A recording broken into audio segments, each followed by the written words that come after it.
Okay, so I guess I'll just get started now.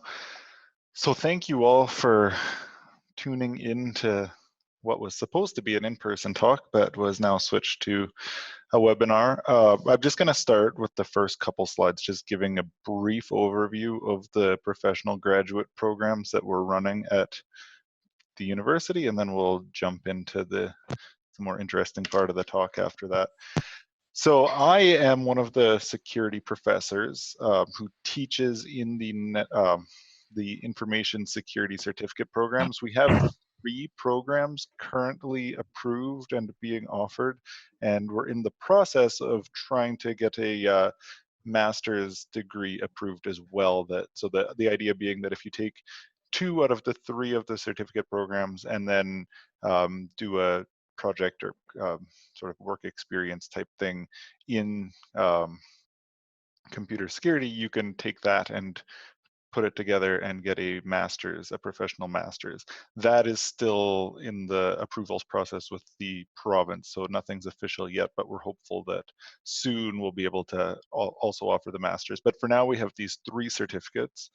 The first one is the network security certificate. I think there's only slides for network security here. We also have a data privacy certificate and a software security certificate.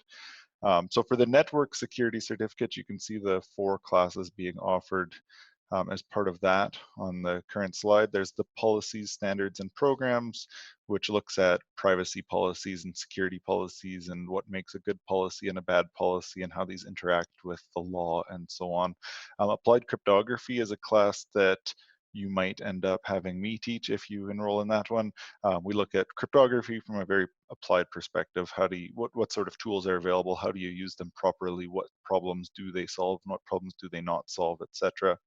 Network security looks at the protocols that are available specifically for network security. So your TLS and all of the different sorts of network security type things, so firewalls and intrusion detection systems and how these things all play together. And then the ethical hacking laboratory is a really interesting hands-on class where you basically go through all sorts of penetration testing, ethical hacking, things like,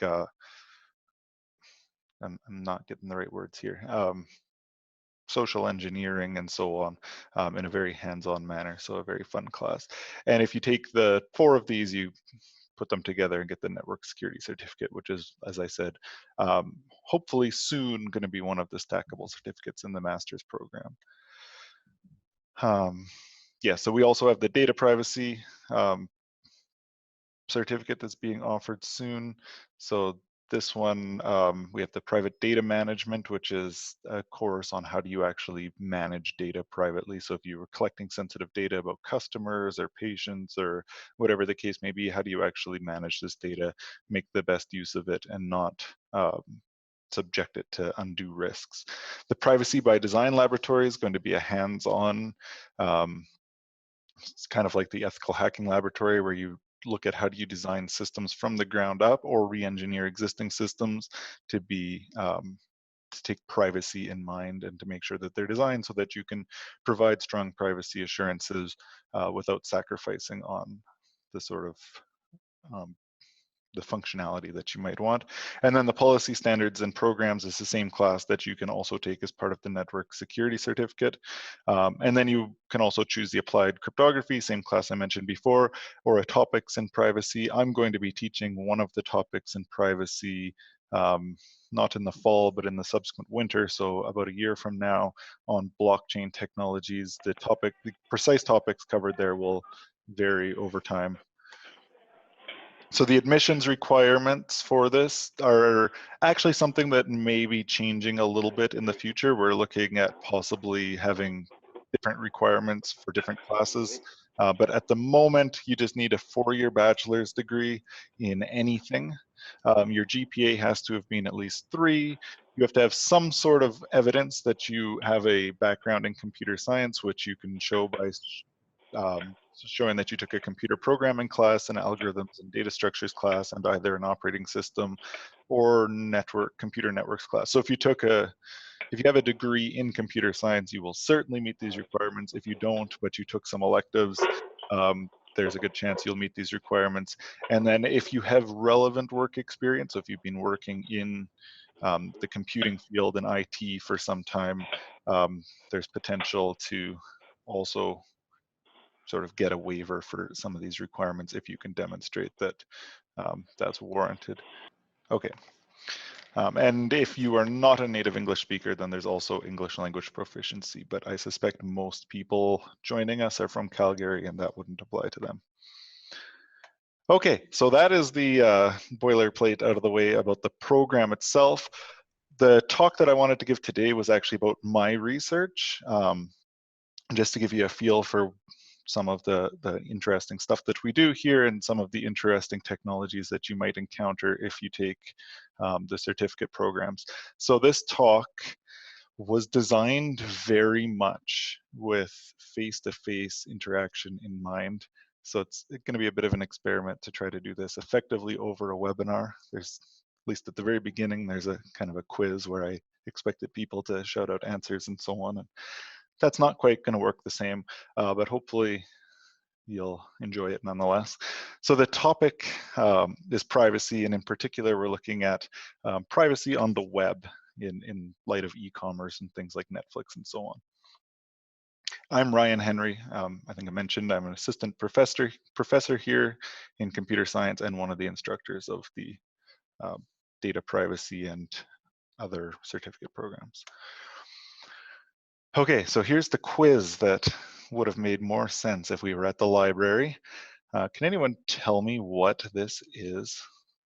I guess I don't expect you to actually unmute your microphone, so I'll just assume somebody would have shouted out, it's a book. And yes, indeed, this is a drawing of a book. Oh, somebody's talking to me. Okay, I got an answer. Good, you guys can shout out answers by chat. Yes, this is a book. There was a time when people used to read these things. They would take words, write them on paper, bind them together, and read these things. And I was one of these people that used to read words this way quite frequently. Okay, next part of the quiz. Can anyone tell me what this thing is? Nobody's typing it out. Remote control. Okay, remote control. What's the thing underneath it? It's a TiVo, yeah. So much like there was a time when people used to put words on paper to read, you used to have to go onto your TV and watch whatever the heck was being broadcast to your house at that point in time.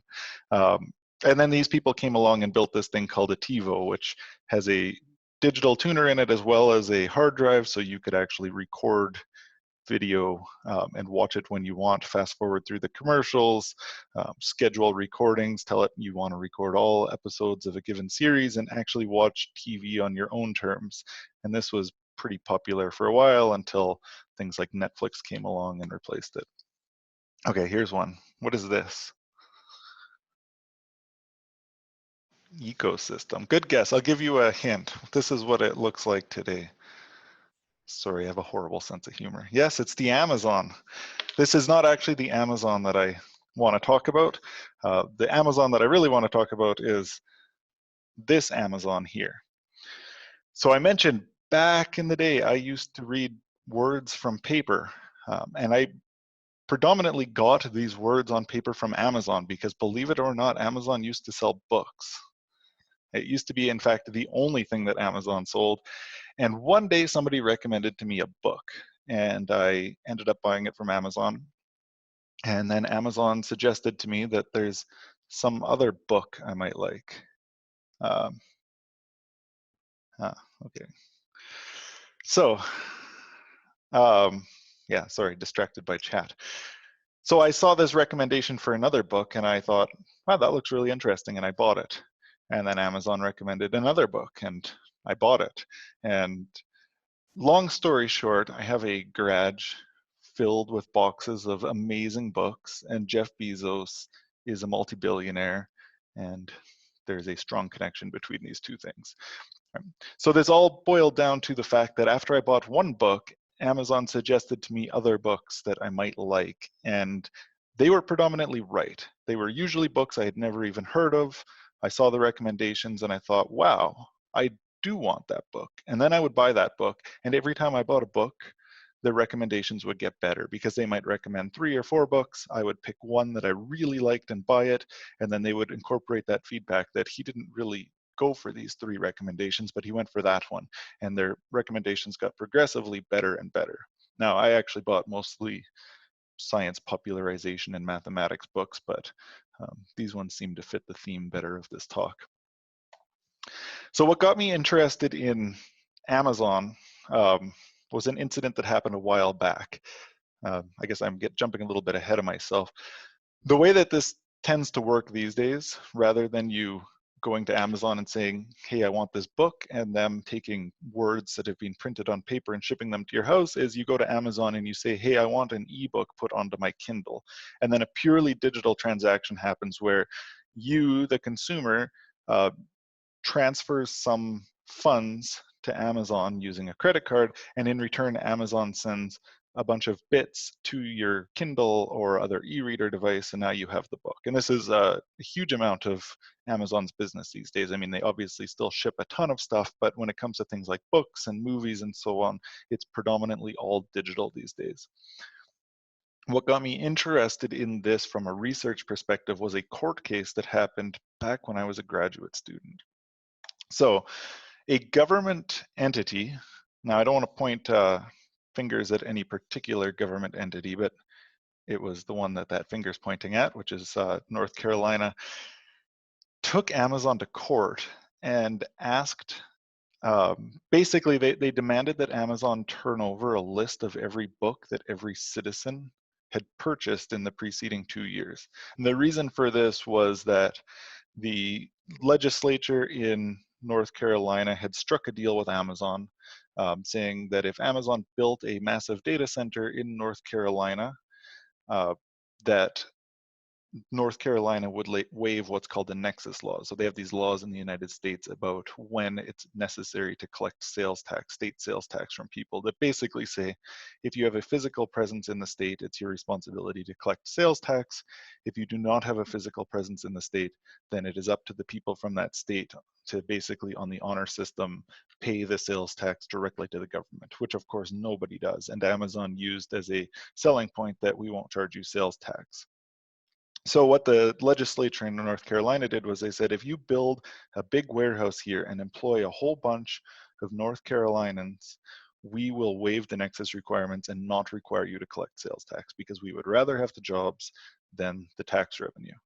And Amazon took them up on this offer, built the data center, and then a few years later there was a election, the government changed, the new governor came in and said, that was a terrible deal. Not only are we not going to abide by that contract, but we are retroactively not abiding by that contract, and we want to collect all the tax revenues. And in order to effectively collect the tax revenues, we want to know everything that everybody has purchased. So Amazon took them to court, won the court case, but it still left me wondering whether there's a better way. Right? Do we necessarily need to have Amazon collect all of this potentially abusable information in order to make their business model work? So over the years, more and more things happened that reinforced my interest in this question, made me think that perhaps there is a better way, or hopefully there is a better way. So you might remember this news article from 2012. Basically what happened was Target sent targeted advertising, oh the irony, to a teenage girl. And because the advertising was very targeted, it actually allowed the teenage girl's father to figure out that she was pregnant. Right, so Target realized she was pregnant. They started advertising pregnancy-specific stuff to the girl. Her father saw the targeted advertisements and realized she was pregnant. I actually lived in the United States for a few years up until very recently, and it seems kind of foreign. It seemed foreign to me as a Canadian, and coming back, I see it's still not very common here, but it is very common in the United States to get highly targeted advertising in the mail. So the grocery store I used to shop at would send coupons to me that were very, very targeted towards me, and my neighbors would get completely different coupons for things that they buy. So Target does something similar in the United States where they send advertisements to you in the mail that are very specific to you, and your neighbors get completely different advertisements. What was even creepier about this, when people were digging into this story, when journalists were digging into this story, they spoke to people from the company that Target had contracted to build their targeted advertising, um, their analytics and their targeted advertising infrastructure. And spokespeople from the company were actually claiming at the time that they could figure out that you were pregnant before you knew, because most people don't find out they're pregnant until close to a month into the pregnancy. But there's hormonal changes that apparently good data mining can actually tease out that occur before that. And so they actually were saying that they could start targeting women with things like diapers and wipes and strollers and car seats before they found out they were pregnant, so that the seed had already been planted in their mind that they should buy that stuff from Target before they actually found out they wanted that stuff. So that's creepy, I think. Here's another equally creepy thing, I guess. So there was this series of articles published back, when was the date on this? Around 2009 or something? Oh no, 2002, I was way off. In 2002, about TiVo deciding that this journalist must be gay. So basically the journalist watched something and TiVo's recommendation algorithms decided that this person must be gay and started recommending only gay content to him, and he thought this was amusing and wrote a series of rather amusing, lighthearted articles about TiVo thinking he was gay and how you can convince TiVo you're not gay if you're not gay. And it was all very funny, but the actual problem itself is not funny at all. There's actually been documented instances of teenagers committing suicide after accidentally being outed to their conservative parents and on Facebook and so on. And so it's potentially quite troubling if service providers are trying to draw this sort of inferences about you and then acting in ways that tell others what's going on. This was a case that should have received a huge amount of attention, but kind of went under the radar. So the Electronic Frontier Foundation is a civil liberties organization in the United States. And shortly after the Edward Snowden revelations about mass surveillance by the US intelligence industry, the EFF represented a coalition, so in a class action lawsuit against the NSA.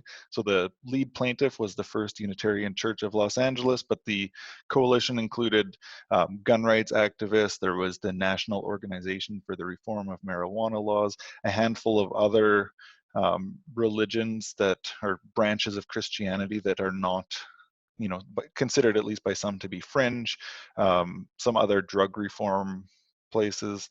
What they found and alleged in the lawsuit was that in the weeks after the Snowden revelations, the number of phone calls coming into their call centers reduced in some cases by up to 2/3, because people realized that when they phoned there, the government was listening, or the government was at least keeping track of who they were associating with. And the lawsuit alleged that this violated the First Amendment right to freedom of association, which basically says that the government has no business knowing which political groups or otherwise you're associated with. I think they had quite the point there. Then there's more recently the Facebook and Cambridge Analytica scandal, where this company was harvesting huge quantities of information about Facebook users and then using them to build targeted advertising. In some cases, they built advertisements that were specifically designed for 50 to 100 people, and then used Facebook's targeting tools to make sure that only those 50 to 100 people actually saw the advertisement, with the express intent of fooling these people or misinforming these people and making sure that others who were unlikely to fall for it or were likely to debunk the misinformation would never see the advertisement. So if you were susceptible to a specific type of misinformation, they would make sure that you saw it, but nobody who was not susceptible to this would see it. So that's kind of scary. Here's another huge case that didn't get much attention, but to me was quite scary. So there was a company, I put company in scare quotes because the company was one guy from Vietnam who had 2 lines of revenue for his company. So the first line of revenue was he sold fake Viagra via spam. And the second thing that he did for revenues was he sold dossiers about American citizens to identity thieves. And what makes this story interesting was that he received these dossiers of information about American citizens directly from Experian. He purchased them from a Experian subsidiary. He had a long-standing business relationship. This wasn't an insider leaking information. This was a legitimate, or Experian considered it a legitimate business relationship where they would sell information about people, including things like your phone number, your aliases, your employment history, your address history, which dates you were at those places, your income, which creditors you have a relationship with, etc. And then he would turn around and sell it to identity thieves. And then once your identity was stolen, Experian would turn around and sell you identity theft protection, doubling down on the profits they made off this shady practice. And there's been a lot of talk recently about algorithmic discrimination. So these people from Carnegie Mellon University did some very interesting research where they looked at what ads does Google give to different people. One thing they did was they created Facebook profiles for fake people. They created 2 different individuals with identical histories, identical education. Everything was the same about them, except for one of them was white and one of them was black. And then they looked at what sort of financial advertisements were given to them and found that Facebook would recommend credit cards with low interest rates and lots of perks and no annual fees to the white people, and credit cards with high interest rates and no perks and annual fees to the black people, based purely on machine learning algorithms that have been trained to think that historical injustices are actually the way things ought to be and therefore reinforce those historical injustices. So I hope those examples have shown you that this whole idea of our sort of what underpins our economic, our internet economy rather, is a double-edged sword. We have 2 sides here, the smiley face side and the frowny face side. And on the smiley face side, we get all of the things that we know and love about the internet. So there's the personalization. When I go on Google and I type in pets, it takes me to the Privacy Enhancing Technology Symposium because that's one of the main places I publish my research. When you go on the Google and type pets, it probably gives you information about pets or maybe a Disney movie because it knows what I'm looking for and it has some idea what you're looking for.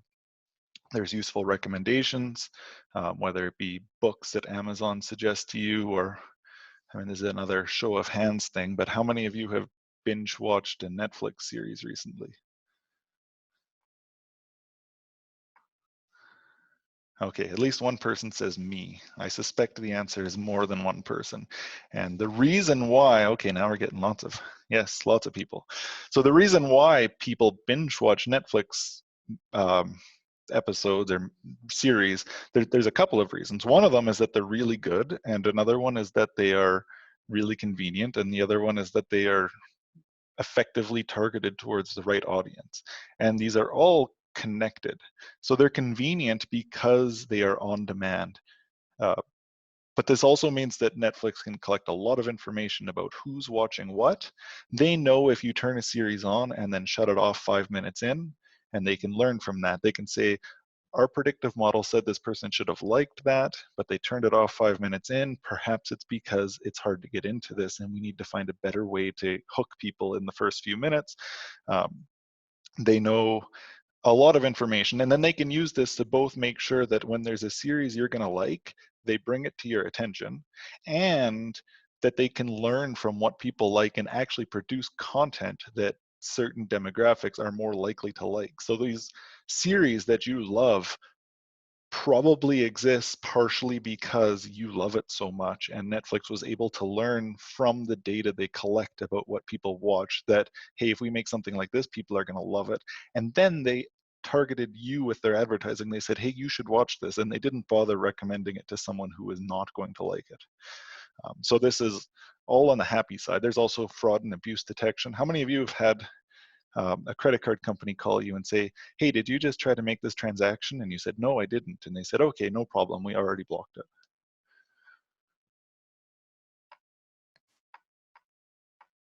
Right, so at least one person says, yep. This happens all the time. I actually recently had RBC phone me and say, did you just buy a coffee in Atlanta, Georgia?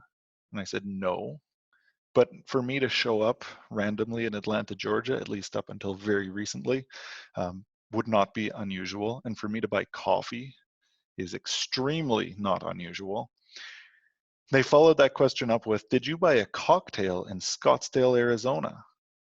I said, no. And again, me showing up in Scottsdale, Arizona would not be unusual. Me buying a cocktail would not be particularly unusual. And then they said, would it be safe to assume that you did not just try to buy $5,000 worth of designer clothing in Dubai? And I said, yes, that's definitely safe to assume I did not do that. And they said, okay, well, we let the coffee and the cocktail through, but we blocked the purchase in Dubai. We'll refund. Don't worry about those other ones. We'll refund those. There's a new card in the mail. That's useful, right? That's very useful. On the frowny face side, we have the chilling effects like that EFF lawsuit where people just stopped interacting with political organizations or religious organizations because they were afraid of who might be listening to them, right? They only wanted to talk to mainstream or popular organizations because they thought the government might be seeing that they were part of Normal or part of a guns rights group or part of some other organization like that. There's the erosion of democracy that comes along with things like Cambridge Analytica exploiting information about us in order to deceive us for some foreign government's ends. There's algorithmic discrimination, like the type that we saw the example with Facebook advertising terrible credit cards to Black people and comparatively awesome credit cards to white people. There's identity theft that comes along with things like Experian collecting tons of information about you and then monetizing it to in whatever way possible, including selling it to identity thieves. Here's another interactive question. How many of you went to high school with somebody who is now on some extreme end of the political spectrum, whether it be super far right or super far left?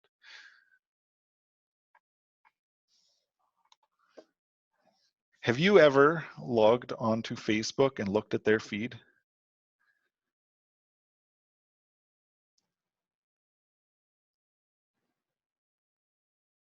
So if you, yeah, so I tend not to look at their feeds now.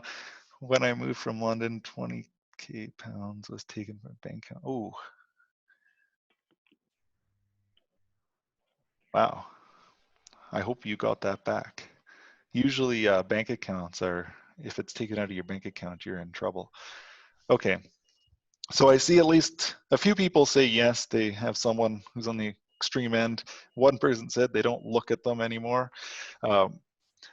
Yeah, if you should just do it just to see how disturbing it is. You look at their Facebook feed and you go, oh my God, this is what they think the world is like. This is because their extreme views get reinforced with other people's extreme views, and extremeness begets extremeness, and it's a rather scary situation. Yes, this painful spiral, right? Yeah, okay. So you guys all know what I'm talking about. So all of this stuff I just talked about led me to a question which I'm gonna super oversimplify here, which is, can we solve this? And more particularly, can we solve a narrow slice of this? The world is moving more and more towards streaming, personalization, etc. Can we support things like streaming and personalization without actually disclosing all of our personal information to the platforms that we're streaming from? So can I get my useful recommendations for books from Amazon without telling Amazon which ebooks I'm reading? Can I get my useful recommendations from Netflix without telling Netflix which videos I'm watching? And can Netflix make better series based on data about what I'm watching without them ever learning what I'm watching? And obviously the answer is no, that's just ludicrous. But I'm a cryptographer, so to me the answer is actually yes. You can do pretty much anything.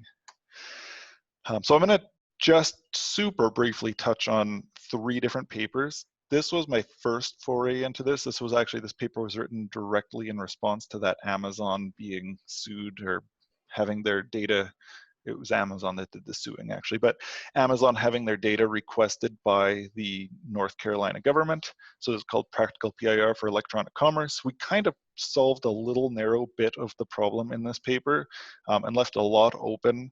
And then I went on and did different things for many years. And then recently I wrote this paper with one of my PhD students that is only very tangentially related to the question that I posed about streaming video, but turns out to be an important building block in this paper, which will be submitted for publication very, very soon and is very, very exciting. And I'll just give you just a super high overview of what kind of stuff is going on there so you can get a feel for what is possible. So let's go back in time to my question. So the question that I posed was, can a media delivery system give personalized recommendations while hiding consumption history from the platform? Does anyone want to hazard a guess as to what the answer to this is? I guess I already said it's clearly yes. But this seems impossible. So first we need to address the first obviously impossible bit of this, which is, can you actually get media from an internet provider while hiding what it is you're consuming in the first place? So this is an example of what's called private information retrieval. Sorry about that. We have a user on the one side and a database on the other side. And the problem is that the user wants to request something from the database and get the response from the database. So this is like the most fundamental thing that happens anytime you use a computer system. When you turn your computer on, the first thing it does is it goes to a chip on the motherboard called the BIOS, and it grabs some information from there. That's information retrieval. It does its power on self-test, and then it goes to the hard drive to figure out what it's supposed to do to boot. So it requests a specific address in the hard drive for whatever is located there. That's information retrieval. That place on the hard drive says, oh, you go here to get to the operating system's launch point. That's information retrieval. And then from there, it requests all kinds of other things, more information retrieval. Eventually, you get to your desktop, you double click on the Firefox or Chrome icon. That's information retrieval. It tries to load Google. So first it sends google.com or google.ca, the string, to a DNS server to get back an IP address. That's information retrieval. Then it goes to the Google IP address and says, give me the web page. That's more information retrieval, and so on and so forth. So what I'm interested in here is, what if there's something sensitive about this request? So let's use, for example, you're going to YouTube and the request is for, I don't know, let's say Justin Bieber videos. There's a backstory for this. I had a niece who came to visit me while I was in the United States. And she talked nonstop about how she wished we had have invited her to visit us when we were still in Ontario, because I went to grad school in Waterloo, which is just down the road from Stratford, which is where Justin Bieber's childhood home is, and you can go and visit his childhood home. And she talked about Bieber nonstop all day, every day. It was crazy how much she talked about Bieber. And about 6 months later, we visited her in Manitoba, and I thought, just to be cool, I was going to bring up Justin Bieber. And she was like, oh my God, that is so not cool. Why are you talking about Justin Bieber? Oh my God, that's so embarrassing. And I thought to myself, well, if I took your iPhone right now and went back 6 months in the history, I'm pretty sure there'd be a lot of references to Bieber in there. So she might have actually appreciated if she could have watched her Bieber videos on YouTube without necessarily telling YouTube what she wanted. So that's what we're looking at, is we want the user to be able to watch Bieber videos without telling YouTube that she's watching Bieber videos. So for those of you who know Tor, you might think this is an easy problem. You just use an anonymity service like Tor.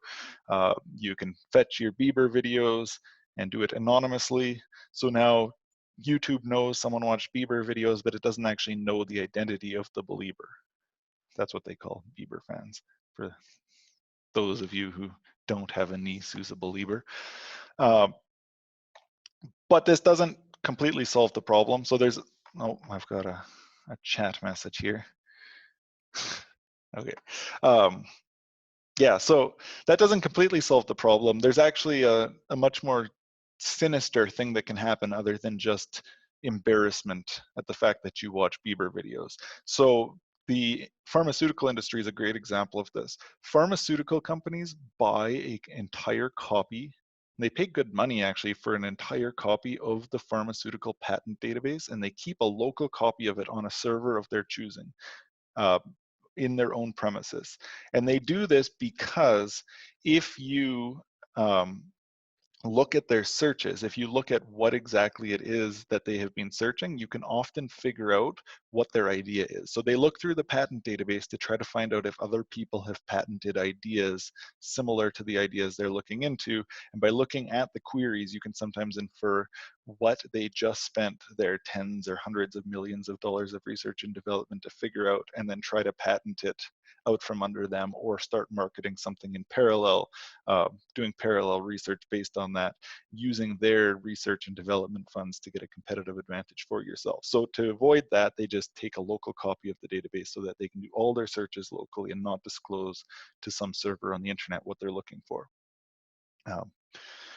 Right, so what we really want is a information retrieval where Bob here can fetch his embarrassing Bieber videos or his patents or whatever the case may be without necessarily hiding his identity, but rather hiding what it is that he's looking for from the remote server.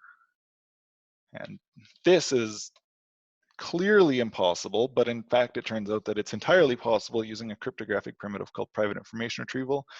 So here is a super non-technical, high-level definition of what that is. It's a database technique that uses cryptographic ideas. Oh, it says my internet connection's unstable. Can you guys hear me? I'm not cutting out. Okay, it seems to be back. Technique uses ideas from cryptography. Okay, froze for a moment. Okay, hopefully, sorry. In order to allow you to query a remote database without the database operators knowing what it is you're querying for. So in order to see how something might be possible, we'll look at the simplest, sort of super non-clever way to accomplish this, which is that the user just says, hey, I'm looking for something, and the database says, okay, here's everything I have. It sends the whole database, which clearly works. If you were trying to do this with YouTube, it might be problematic because YouTube has a lot of data, and I, for one, don't have my own Googleplex to process that query locally to prevent Google from knowing what I'm looking for. So it gives you good privacy, but the communication overhead is huge. Pardon my LaTeX pun. Probably nobody in the audience knows LaTeX, but that is a super nerdy pun there. So the cryptography community has formalized this with an extra property, which basically says that the communication cost of the whole interaction should be really tiny compared to the size of the database. So you can't just download the whole database. So there's three approaches to doing this. One of them uses something called homomorphic encryption. One of them uses trusted hardware, and then one of them uses coding theory. And that's what I'm going to talk about for the rest of this talk.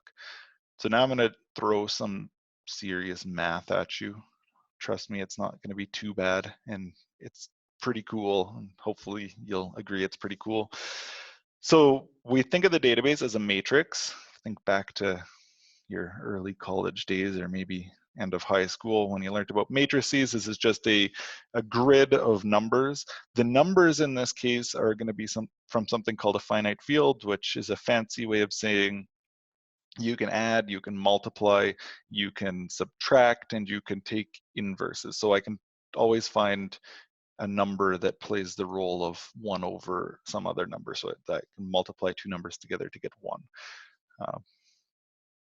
Yeah, so we're going to take each record in the database, we're just going to express it as a row of this matrix, and then we're going to query it in a fancy way. So the idea is to take our query and treat it as a vector, a very simple type of vector, all zeros everywhere in the vector except for in one location where we have a 1. That one location with a 1 corresponds to which row we want. And if you do remember how vector matrix multiplication worked from way back when. If you do this vector matrix multiplication, what's going to pop out is the row that you want. So you're basically going to get 0 times the first row plus 0 times the second row plus 0 times the third row and so on. All the rows will be multiplied by 0 except for the jth row will be multiplied by 1. So when you take the sum, all the zeros disappear and only the jth row survives. Okay, so this seems to work. It's not very private. It's kind of seems like a really silly way to get data out of there because there's much easier ways to do it, but it at least works. And the question is, how do we make this private? And here's where the crypto comes in. Do a little quiz. Does anyone have any idea who that guy in the corner is? He's one of the most famous cryptographers in the world, but I don't know how likely it is anyone who's watching this actually knows.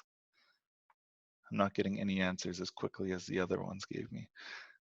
Okay, so that is Adi Shamir. He is the S from RSA, if you've ever heard of RSA, sort of the most famous encryption scheme ever. The S stands for Shamir. He's invented all kinds of things. One of them is called secret sharing, which is a very cool idea. It's sort of the only thing I'll tell you in any sort of depth in this talk. So the idea for this particular type of private information retrieval is to replicate the database to a bunch of different servers. And then use Adi Shamir's secret sharing scheme to send that vector to each of the servers. So how does a secret sharing scheme work? This is very cool. Suppose you have a secret. In this case, the secret is the number 2. So yeah, there's the number 2. You can see it on the axis there. I have no good way to highlight it for you, I don't think. So no, that's not working. Okay, that's the number 2. Your goal is to try to share this secret amongst a bunch of participants so that none of them actually know the secret, but if they work together, they can figure out what the secret is. So you can imagine the secret is the nuclear launch codes, and you're not necessarily comfortable with the president having the ability to launch the nukes all by himself. So you want to share the nuclear launch codes amongst the president and say at least one other person, but you don't want it to be the case that if either the president or that one other person becomes incapacitated, the nukes just cannot be launched. So you're going to use a fancy scheme so that any 2 of these people can work together. And in order to do this, it's sufficient to take the secret, treat it as this point on the y-axis, and then take a line with a random slope that passes through that point.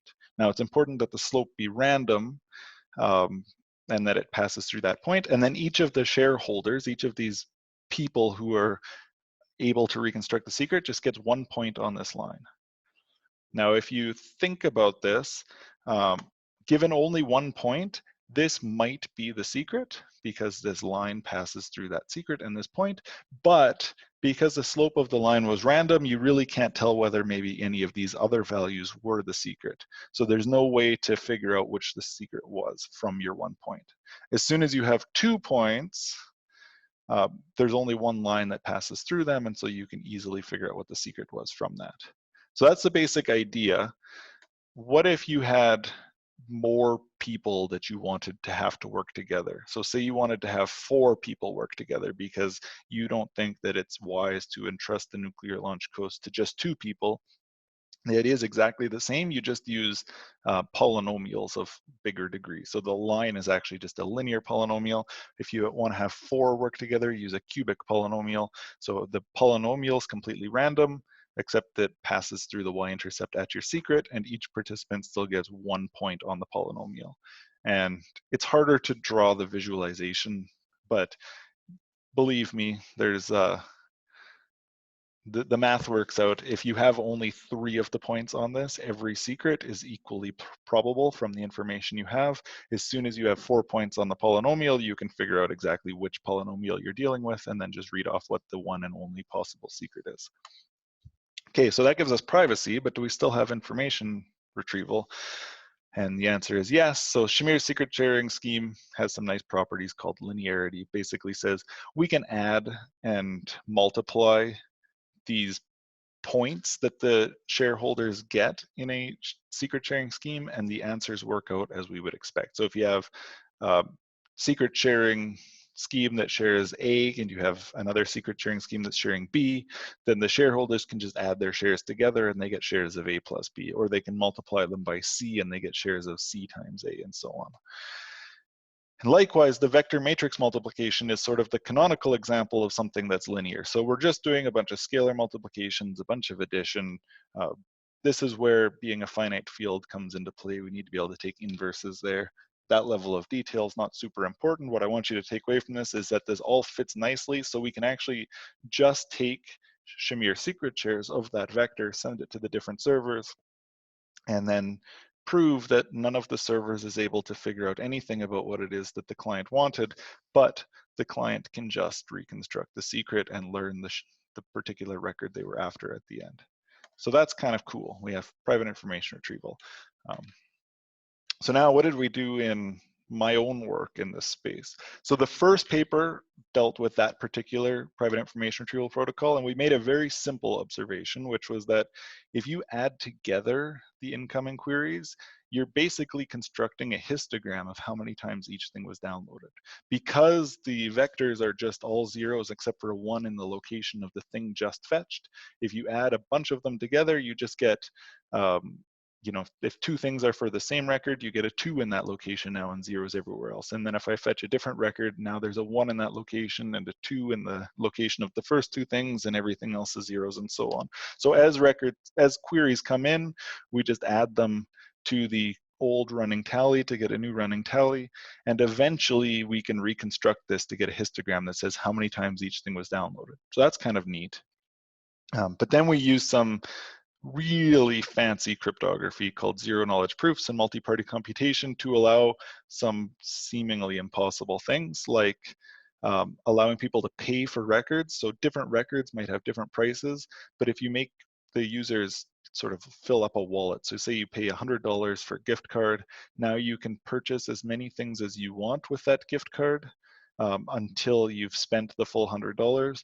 But the magical bit is that as you purchase records, the service provider doesn't actually learn how much you spent on that particular record. They just know you haven't exceeded your balance.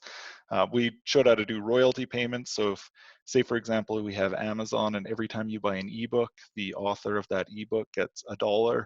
But if you're an Amazon Prime member, you get the ebook for free and the royalty is only 10 cents. We can actually show that we can provide a convincing proof to the so we can compute how much royalties to pay and provide a convincing proof to the content owner that they're getting paid the right amount without any of the people who are actually consuming the content disclosing whether they're an Amazon Prime subscriber or how much they paid or anything else. We can construct bestseller lists from those histograms. We can do basic auditing, all kinds of neat stuff. So that was kind of cool. And then I walked away from this problem for a while. And then recently we published this paper, which changes the way PIR works. So the idea is to do some, well, I'll give you a little bit of a backstory. So this paper has a really long title. A bit more than a bit is more than a bit better, faster, essentially optimal rate, many server PIR.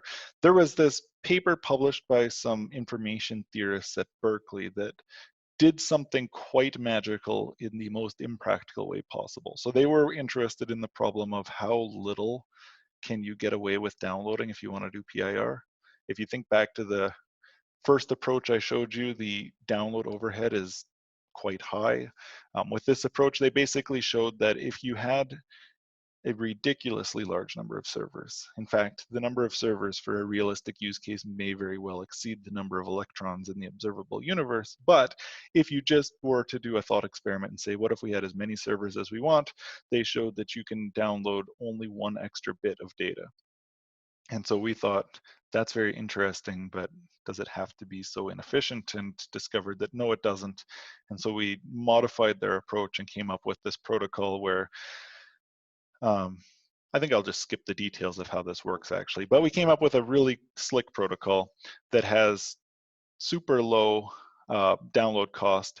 We can prove that to the bit, it's as low as the download cost can possibly be while having privacy, and yet it works. So you can set as many servers as you want and then have provably the lowest possible download cost.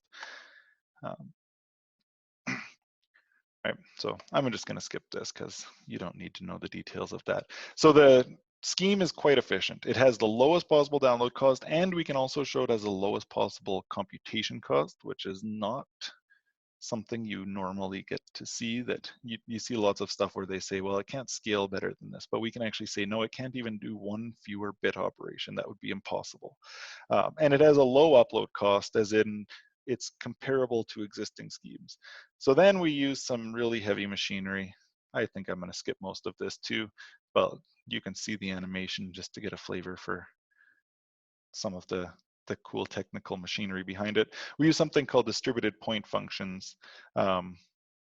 The idea being you split the data, you split your vector into a matrix, a square matrix, and then you can get a cost proportional to the height and width of that matrix. So you take your n and you turn it into square root of n, and then you can recursively do this and turn it into cubed root of n.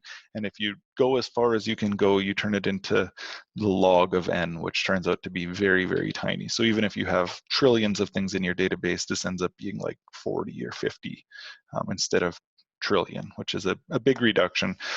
And then we end up with the lowest possible download cost, the lowest possible computation cost, plus just the tiniest little bit to handle this construction, and something that is essentially as good as you can do for upload. And we have a super efficient PIR protocol.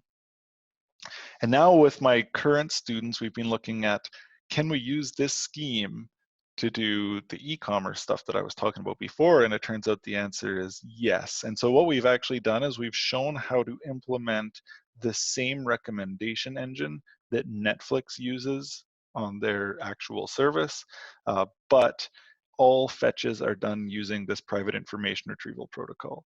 So when you go to Netflix, if it was using our service, you could stream videos in HD, and the protocol could actually keep up with that. And Netflix would have no idea who watched what when, but they would still be able to tell their content creators which things are popular, and tell you that even though I have no idea what you've ever watched and I have no idea what anybody else has ever watched, I can confidently say that people with similar tastes to you also like this, so you should check it out. Um, so that's kind of really cool. There's a lot of really cool technical machinery that goes behind it. And yeah, so basically we use these distributed point function things that I just mentioned, just alluded to build something called distributed multiplexers and demultiplexers, and then we use that to build this really cool recommendation stuff on top of PIR. So the takeaways from what I've just said now is that data gives you better decisions and better user experience, but unfettered data collection leads to an endless number of societal woes, and cryptographers are here to help. Um, so that was all I wanted to say. Hopefully you found that interesting and are intrigued by the possibilities that the sort of things we're doing open up. And I guess I'll just say a couple of words about the course offerings we have and then answer any questions people have. So I mentioned we have these network security and data privacy certificate. There's also a software security certificate that I don't know why it's actually not listed on here, but should be there. We have also a game production and data science and analytics certificate that I am not directly involved in, but is offered in a similar vein to our security certificates. And then a diploma program for data science with several different streams. And again, I'm not directly involved in those, so I can only answer the most superficial of questions there. If this had been in person, then most of the people listed on the right would have been present, but they are not. If you have questions or are interested, they're going to post information shortly about how you can get in touch with these people. In the meantime, you can contact Tanya Cotwell. Her email address is at the bottom. And coming up, we have another session on April 2nd. It is yet to be seen whether that will, I'm guessing it will also be via Zoom, but you'll just have to check as we get closer to that date and see how things go. Okay, so that was everything I wanted to say. If anybody has any questions or comments or anything, I'd be happy to address them. No, we do. Yes, I will happily post my slides. They're going to put a video of this up, I believe. It might not be right away because they want to add some content at the end. We do not use Tor at any point. Part of what we are trying to do with the recommendation engine is allow recommendations. So Tor doesn't really work with that model, because if you are truly anonymous, then you can't actually associate past actions with current actions and future actions without explicitly de-anonymizing yourself. And then you're basically back to the service provider knows exactly what you're doing. They just don't know who you are. And that is a very fraught position to be in, both because sometimes you can just figure out who the person is and associate it to their profile. And in cases like the patent database example I gave, and there's countless others like that, it's actually the fact that there's one person doing all of these things is what you want to hide. Yeah, how and or by when could companies do this? So I have been talking to a few companies about the possibility of using some of these technologies. There are significant hurdles to adoption at this point. Like, this is probably 5 to 10 years out at least, but there is definitely some interest. So Microsoft has been toying with the example of doing like Google Maps type searches with stuff like this. I've been talking to some people at Cisco, for example, about possibly doing anonymous messaging, stuff like this. But it's all very like exploratory, and I don't think anybody has concrete plans at this point.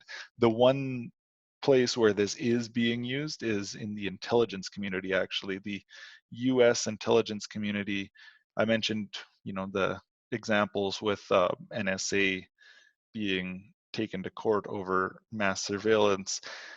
Basically their position is, well, we don't want to violate civil liberties, but we have a job to do and we must do it. And if we have to violate civil liberties to do it, then that's what we're going to do. But if you can tell us how to do what we need to do without trampling on civil liberties, we'll do it. And so some people actually left the NSA about 3 or 4 years ago and founded a company specifically to build private information retrieval technology to sell to the NSA, so that the NSA can do stuff like this without trampling on civil liberties. But that is sort of the only in the wild uses that I know right at the moment. I've actually been toying myself with the idea of trying to commercialize some stuff, but nothing concrete. Yeah, so does the anonymization make companies vulnerable to bots and stuff that might want to skew the popularity of movies? I don't think it's inherently any worse than it is right now. Like, that is just a concern in general. We're assuming with the recommendations that you're actually not anonymous and that you're actually authenticated, and so this would effectively be equivalent to the current case. Somebody can just create an account with Netflix and feed it bad data and try to influence the recommendations that way already. We do take steps to make sure that the data, that the things that it's training on are not totally malformed nonsense. So we have sanity checks where we basically say, this is a plausible request, but we can't say that this is a really expresses somebody's preferences, because there's just no good way to say that. But we can make sure that we're not training on complete garbage that is just going to corrupt everything. No problem. Any other questions?